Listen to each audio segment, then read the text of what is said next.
নমস্কার বন্ধুরা, চলে এলাম ছোট্ট একটা মিনি ব্লগে। তোমরা সবাই কেমন আছো? নিশ্চয়ই ভালো আছো। আমি কিন্তু অতটা ভালো নেই।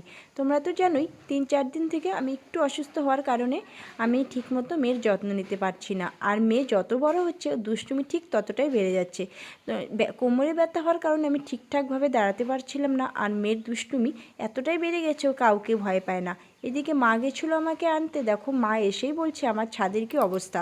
এসে দেখো মায়ের ছাদ বাগানে বেগুন গাছে অনেক বেগুন হয়েছে। মা সেইগুলো কাটছে আর বলছে আমি বাড়িতে না থাকলে আমার গাছপালার কি অবস্থা হয়ে যায়। সত্যি বাড়িতে মা না থাকলে মায়ের ফুল গাছ ছাদ সব কেমন যেন হয়ে পড়ে।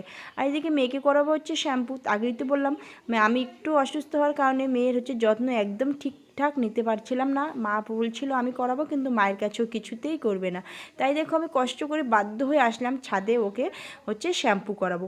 আর মেয়ের শ্যাম্পু করানোর পরে ভাবলাম আমিও তো 3-4 দিন থেকে ঠিকঠাক করে করতে পারছিলাম না, তাই ভাবলাম আমিও হচ্ছে এইদিকে হচ্ছে শ্যাম্পুটা সেরে নেই। তো চলো বন্ধুরা, জানিও ভিডিওটা কেমন লাগলে। যদি ভালো লেগে থাকে একটা সাবস্ক্রাইব করে দিও আর একটা লাইক করে দিও।